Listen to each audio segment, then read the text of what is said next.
What's up, y'all? Welcome back to In the Wild. I'm Raysean, your host, and joining me, we have a very special guest. We're super excited because this time of year gets pretty busy. She is a licensed psychologist, and she is our director for student counseling and psychological services. So give a warm, gentle welcome to Dr. Elena Petrova. Thank you. Thank you. Thank you for being here. How's it going? How's your semester so far? Thank you for having me. What a nice opportunity for me to be able to reach out to our student body in a different way.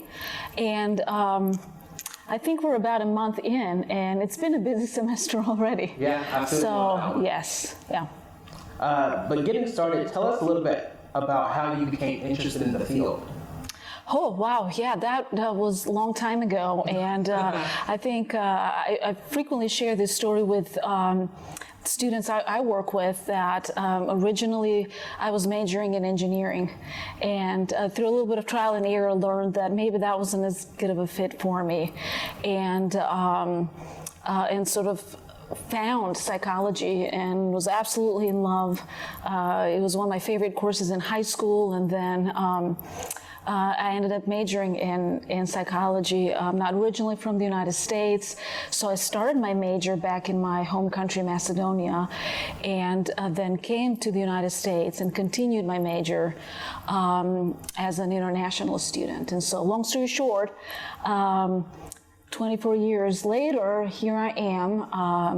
I've been absolutely enjoying my career in university counseling centers. My entire career has been being a psychologist in universities and working with students, and it is just an absolute joy for me. It's truly where I belong.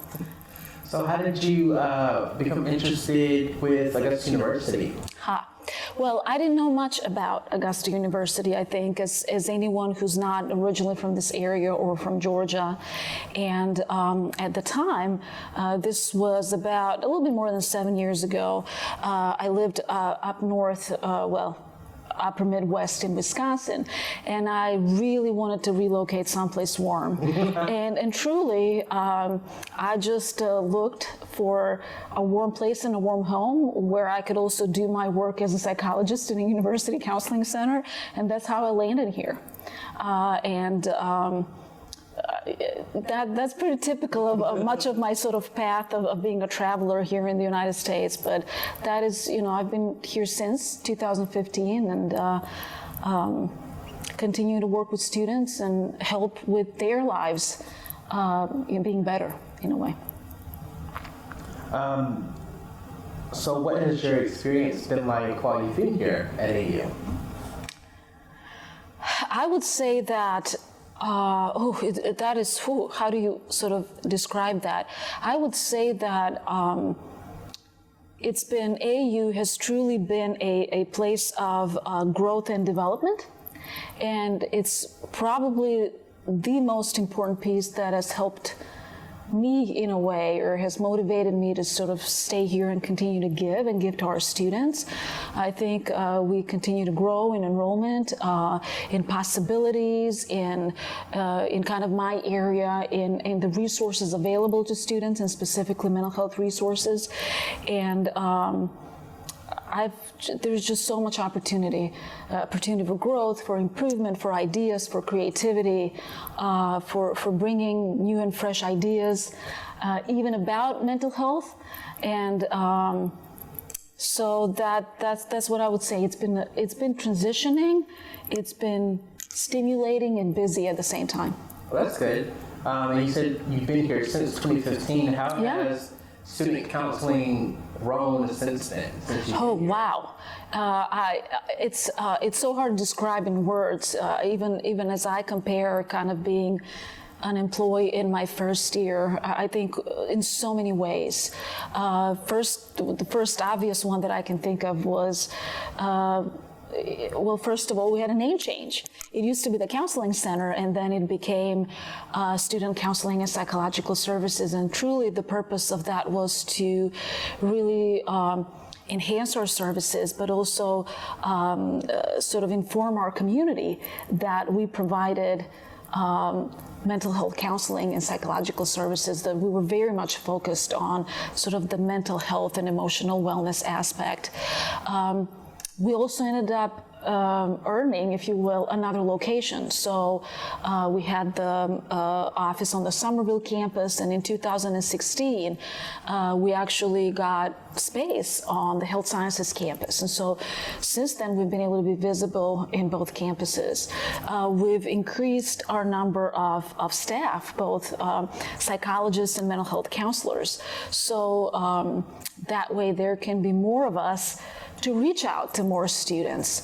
And we've certainly enhanced our services, both internally in terms of the types of services we provide, whether it's group therapy, individual therapy, consultation, case management, but also through the USG's mental health initiative.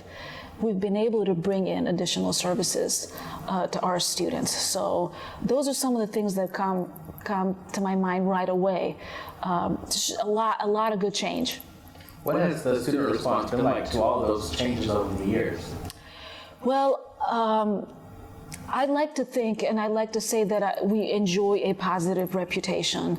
For our students, truly, I mean, their primary need is to, when they identify that they need a mental health service, that they get to it without having to wait for too long.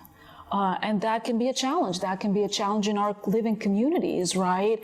That sometimes it just takes so long to get in and get access to a counselor, a mental health provider, a psychiatrist.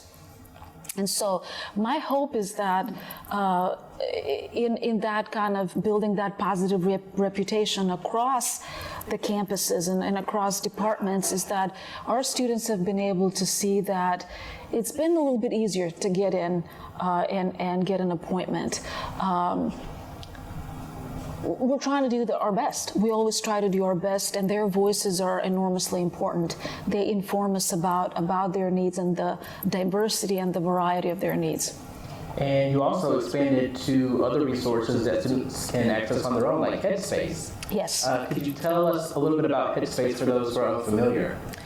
Absolutely. So the way I sort of think about sort of these adjunctive sort of mental health resources or emotional wellness resources, the thing that comes to my mind is that, we've got more than 9,000 students at Augusta University, and I know that many of those students do not per se need a mental health provider or counselor. Many of them are not certain that they really want to utilize that resource. Many of them will not need psychiatric services. However, how wonderful would it be for any student who wants to work on their emotional wellness and wants to maybe gain additional knowledge, additional sort of education about emotional wellness or mental health, or to sort of focus on their self-care and to incorporate some mindfulness and relaxation in their lives, to have some resources available to them. And I would imagine that is a lot of students, probably even a lot of faculty and staff, right? We could all use some additional resources in that regard because we all have really busy lives.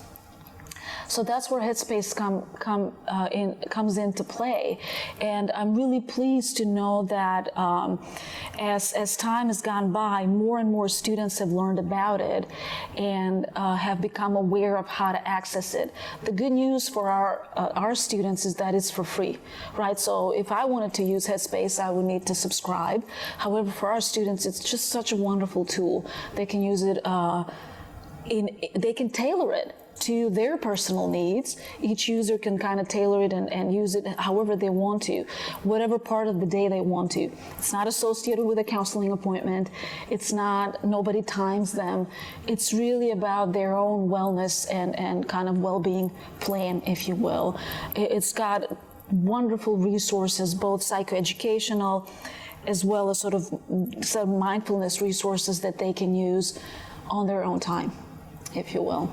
Yeah, personally, I was a little bit bummed because it wasn't available for employees, I know. but I know students that have really enjoyed it. And there's also a new mental health resource called Togetherall. Yes. Tell us about that. Yes, I would love to, because I my hope is that Togetherall, that we kind of increase the utilization. Togetherall, and some students may be familiar with it and may have used it even on their own. Sort of really the initiative for Togetherall comes from really long-standing research in the area of peer mentorship and peer advising.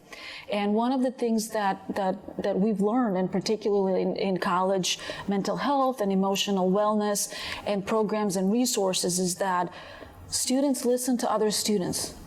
The power, how powerful the word of a fellow student, a peer, is when it comes to whether it's sharing information or providing support or sort of sharing information on sort of how do you get access to X, Y, and Z, or how do you cope with this situation, or how do you approach this situation. Sometimes it's so much more powerful than what a counselor would say. And so we recognize that it's wonderful when students are able to come through our door and connect with one of us at student counseling and psychological services, and that's great. However, many students don't. And many students also have mental health providers off campus. And it's really Togetherall is a platform, it's an online platform that provides any user the opportunity to connect with peers. And that is peers across the nation, or even peers across the, literally, just kind of internationally, kind of across borders. And talk about, right? It's really kind of an online platform, but sort of connect through chat and ask questions about mental health resources, about how to cope and deal with certain situations, maybe interpersonal stressors or academic stressors. It can be a very powerful tool. Certainly not to substitute mental health counseling or psychiatric services. This is sort of a support, kind of in its own right, if you will, that is this additional resource that we used to not have, that we now do, and it is free for our students. What they would need to do is use their AU credentials to create a profile. The chat is monitored by mental health providers, because oftentimes we know that when we engage in even online conversations with peers, sometimes we share some things, and sometimes those things may be related to sort of struggling with thoughts about wanting to hurt ourselves. And so the good news is that as a platform, it's monitored, and there's that kind of more immediate sort of connection of that particular student to some help in that moment. So that's sort of in a nutshell, and I'm probably not doing it justice, but I think the most powerful piece for students to remember is that it's really meant for that peer support. And I know that already happens. It happens informally. It happens all the time. Students talk to other students. Our biggest referrals when it comes to those students who come and walk through our door or engage with our services is either they've referred themselves, or it was a peer, a friend who told them about us. So it's a pretty important thing for us to know about. I think that's going to be very impactful to have, because like you said, that peer-to-peer support is just gives so much more reach than that Absolutely. I think we do that in other aspects in life, right? When we need some advice, when we need, we're experiencing some hardship. Sometimes we reach out to sort of friends and loved ones, right, to sort of provide that for us. And how wonderful to be able to have that resource that's specifically focused on emotional well-being and mental health. As we all in our society and many other societies try to kind of really break that stigma about seeking help. Yeah, that Togetherall really sounds like a virtual safe space. Yes, if you will. Absolutely. Which is really awesome for that resource to be available for students. But switching gears, I guess, back to student counseling and psychological services. Sure. For those who are still unfamiliar, what does the process look like for someone going through something and wanting to reach out to your office? What does that look like for them? So, they can get in touch with us in a few different ways. One of them is they can always walk in either one of our two offices. The one on the Somerville campus is in the Central Energy building on the second floor, and then the other one on the Health Sciences campus is in the Student Center on the second floor. So they can physically go in and reach out to us. But I am aware that many students aren't necessarily maybe in an online kind of learning process, or they may be on rotations and clinicals away from Augusta. So pretty quick and easy just to give us a call and ask to set up a triage appointment.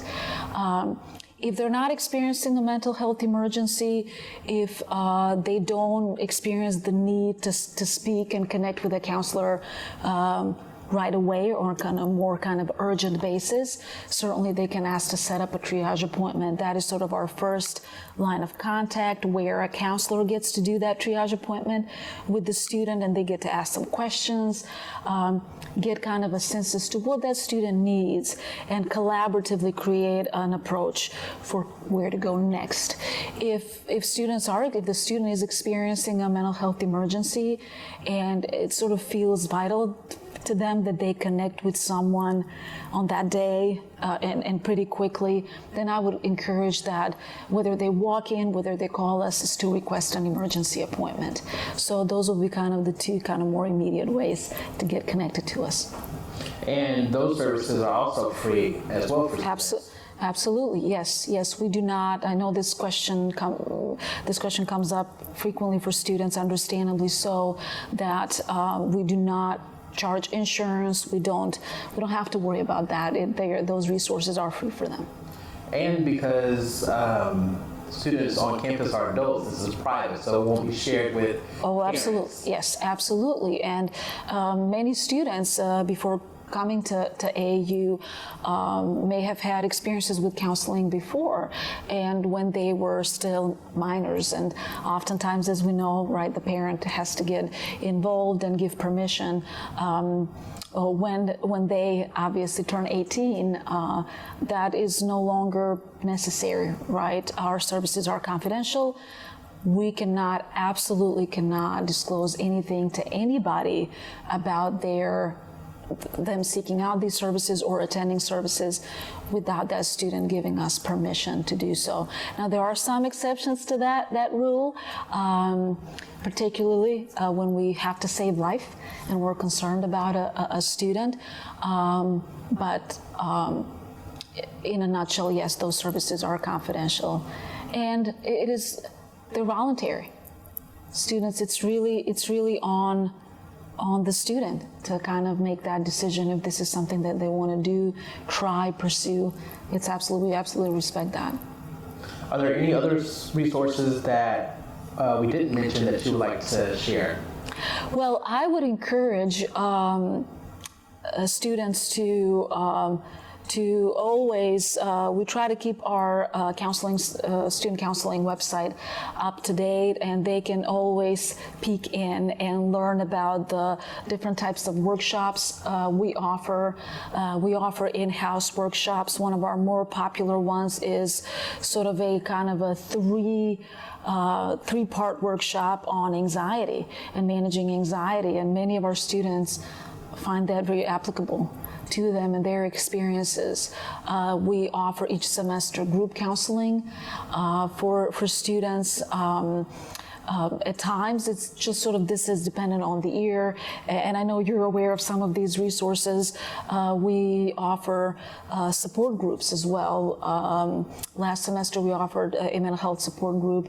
This semester, we're in the workings of a sort of more like a grief support group for students, and so we truly try to sort of see where the need is and try to see how we can accommodate that need. I would also encourage students to check out JAGS Live Well and the JAGS Live Well website. All they need to do is go into that little search kind of button on the AU website, type in Jags Live Well, and just take some time to explore. There are so many resources on wellness, and I do want to share this. Emotional wellness and mental health cannot exist without other aspects of wellness. We're just kind of one piece of that amazing puzzle, and I really encourage them, just check it out.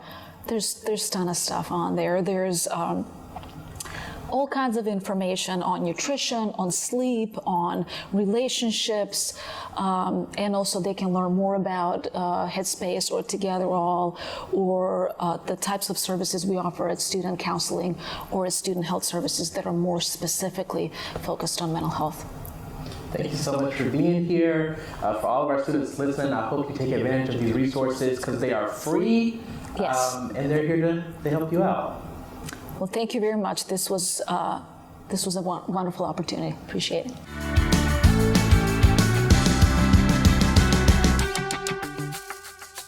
Hi, I'm Rebecca Berger, Director of Testing and Disability Services. TDS determines and provides accommodations for our students with disabilities. Disabilities are conditions that include learning disabilities, ADHD, physical, psychological, and sensory disabilities, as well as medical conditions such as severe allergies, diabetes, and chronic illnesses. If you're a student who received accommodations in the past, you should register with TDS. If you're a student who needs housing or meal plan accommodations, come see us. If you're a student who has a temporary disability, you should register. Once registered with TDS, you'll work with a service provider who gets to know you and your needs. They will be a resource for you during your entire tenure at Augusta University. Our team is here to assist you with learning the process of requesting your accommodations and discussing your needs with your professors until you feel comfortable advocating for yourself. If you're hesitant or uneasy about how to have those conversations, we are here to help every step of the way. You may think TDS only provides classroom and testing accommodations, but we're actually advocates for our students and can provide a lot more assistance than extra time on exams. Testing and Disability Services works with offices throughout the university. SCAPS, Academic Advisement, and the Academic Success Center, to name a few. We're a bridge for our students to connect to campus-wide resources. We are also here to help you strengthen your self-advocacy skills, learn how to connect to faculty, and build a foundation of support in your academic program so you can forge and follow your own pathway. Remember, TDS has a lot more to offer than extra time on exams or making sure you have accessible textbooks and class materials. Our mission is to empower students with disabilities and to ensure every student has equal access to an education in all aspects of life here at Augusta University. If you have any questions, please contact us at tds@augusta.edu or 706-737-1469, or even stop into the office to see us. We're located on the ground floor of Galloway Hall on the Somerville campus. I'd love to see you there soon.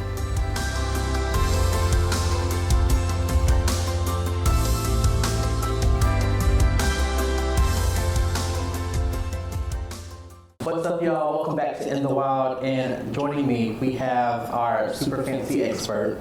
She is a lecturer of management for the Whole College of Business and certified executive and leadership trainer. So, welcome back to Stacy Roberts. Hey, Raysean, thank you. It's so good to see you again. Yes, I know it hasn't been long at all since you were trying to get us motivated through the end of the semester a few months ago. But we made it. Yes.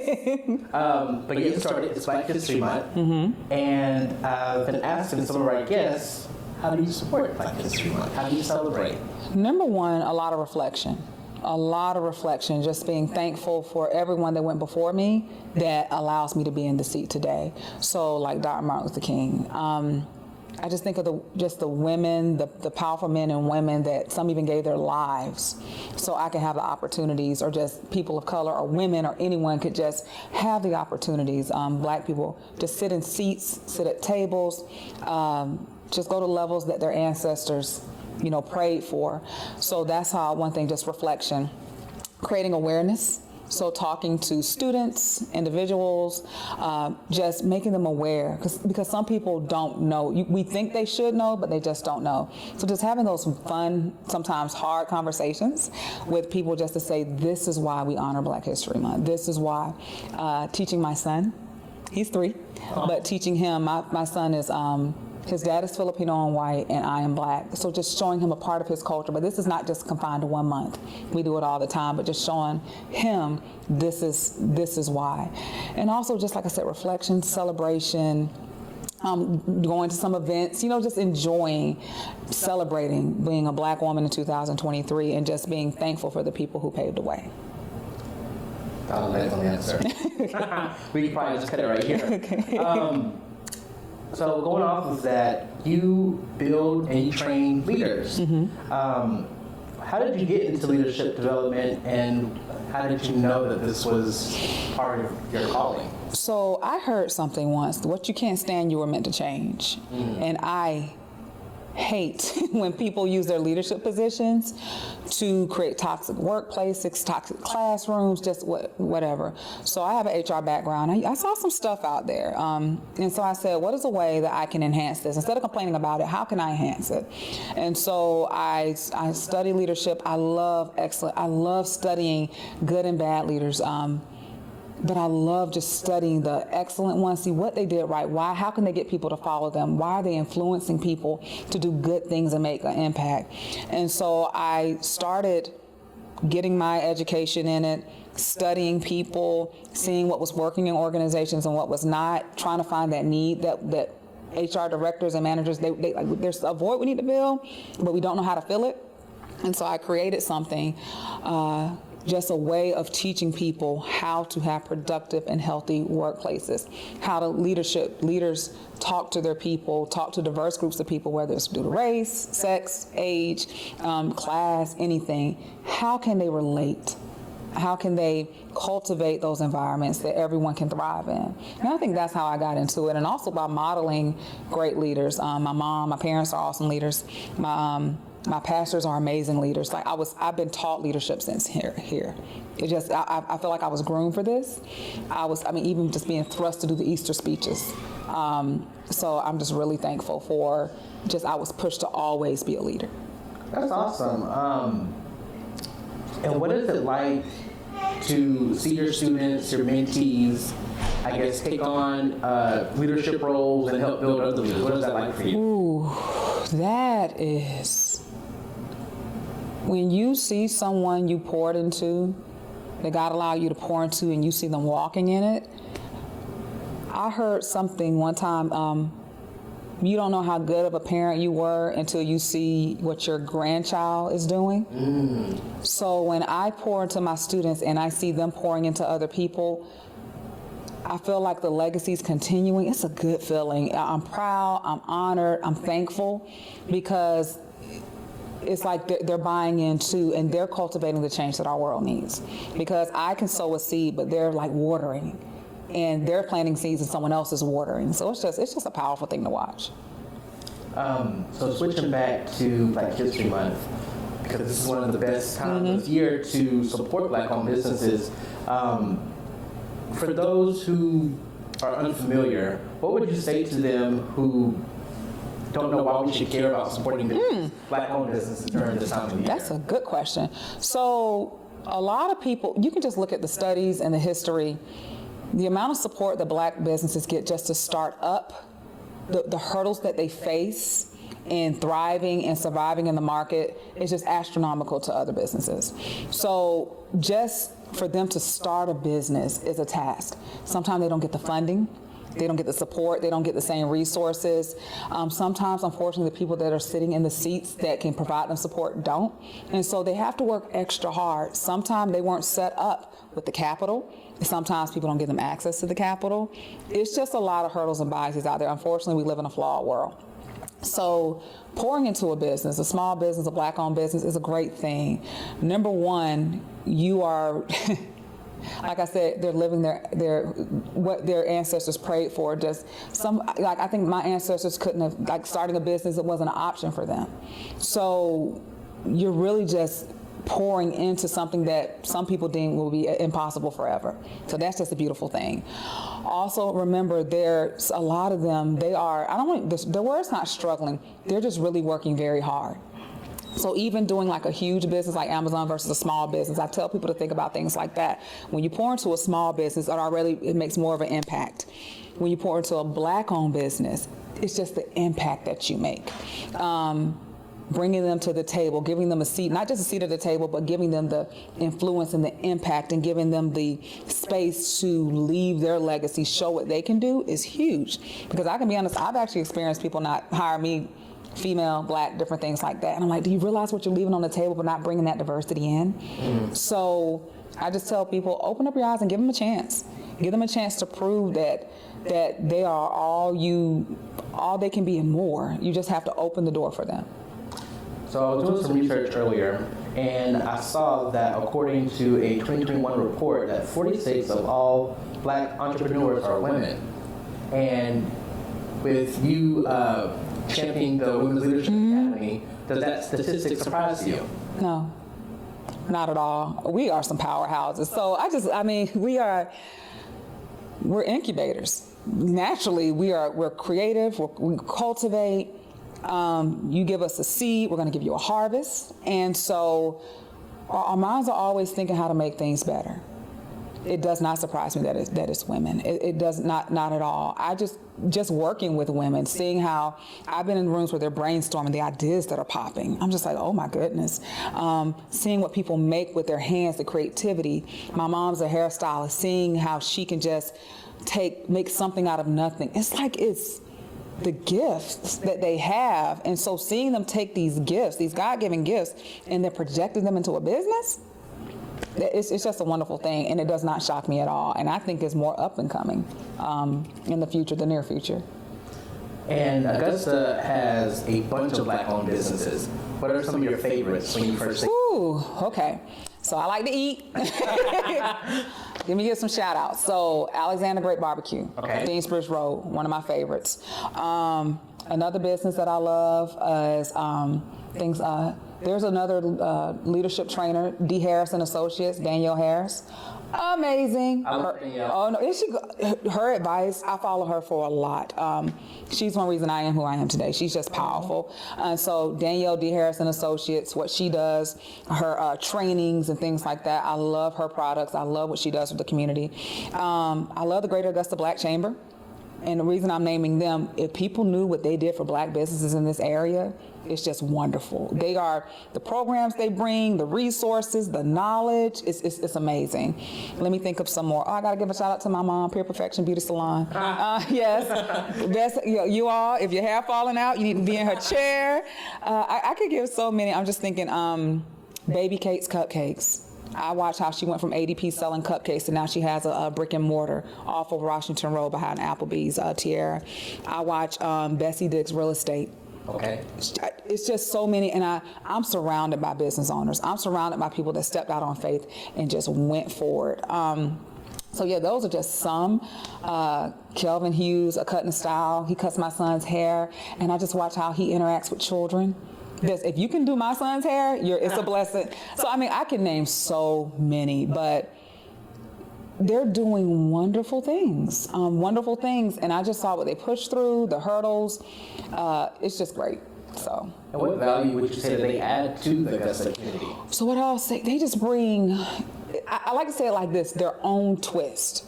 So I even tell some people, like, what's the difference between you and the next leadership company? You're getting Stacy. I bring something to the table that no other leadership trainer can. I'm bringing my personality, my training style, everything. And that's what helps turn your organization around. Just not my content, but who I am as a person. So I think what they bring, all of these are people of faith, number one, but also they bring their personality, their specific skill set, not only their gifts and their talents, but who they are as a person into their business. And when you see all that mixed into their deliverable, it's just great. I've seen, like, I call my mom like healing hands.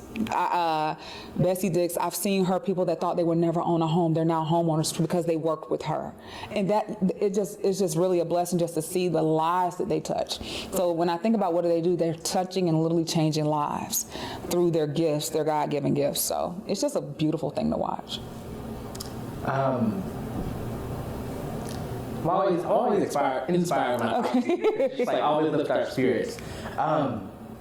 Do you think some of the challenges that it takes to run a Black-owned business are unique that you mentioned, like for the Augusta community, or is that something they experience everywhere? It's everywhere. It's everywhere. Now, I'm going to be honest, some things do happen a little differently because we're in the Deep South. It is what it is until it ain't. But all these issues, you can check New Jersey, you can check California. It's nationwide. There's just hurdles we just deal with, historical hurdles. But I believe it's not what happens to you, it's how you deal with it. So so any business owner needs to go into the mind, Black business owners, you're going to face hurdles. How are you managing it? So I believe there is not one door that's for me that anyone can keep closed. Mm-hmm. So different hurdles can happen. People will try to keep capital from you, not tell you about opportunities. Like they'll be, oh, someone's looking for a leadership trainer and not call your name knowing that's what you do. That's not my purpose. That's not my client. What God has for me is all mine, and no one can block that. So I just encourage people, yes, this thing is not just specific to Augusta. It's all over, but all over the nation, all over the world, people are breaking down those barriers. So don't look at your Black business. I think I said this the other day, the fact that I'm Black, that's not a setback, that's an opportunity. And go after all those opportunities. So speaking of opportunities, last question. No worries. How can those who are interested in learning more about the work that you do get in contact with you? Sure. So you can always hit me up here at Augusta University. I love being a professor up here. I love teaching our students to be the change makers.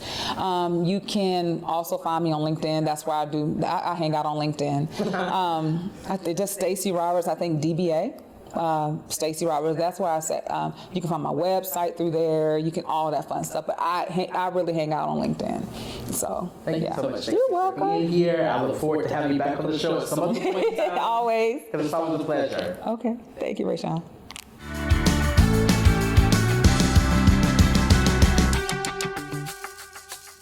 Hi, my name is Julie Nuker, and I serve as Augusta University's Title IX coordinator. Let me share 9 things about Title IX. 1. Title IX is a federal civil rights law that prohibits sex discrimination in education. Title IX is not just about sports. Title IX addresses sexual harassment, sexual violence, dating and domestic violence, as well as gender-based discrimination. 2. Title IX does not only apply to females. Male and gender nonconforming students and employees are protected too. 3. Schools must be proactive in ensuring that the campus is free of sex discrimination, harassment, and violence through prevention and education efforts. 4. Every educational institution must have an established procedure for handling complaints. 5. Universities must take immediate action to ensure that students and employees are able to continue their education or work safely. 6. Institutions must not retaliate or allow retaliation against anyone participating in a Title IX report. 7. Schools can order a no-contact order to prevent interactions between persons involved. 8. Students have a right to continue their education, stay on campus, and participate in any opportunity available. 9. Everyone has reporting options and access to free resources such as counseling and medical services. For more information on Augusta University's Title IX, check us out at augusta.edu/prevention. It's on us, JAG Nation.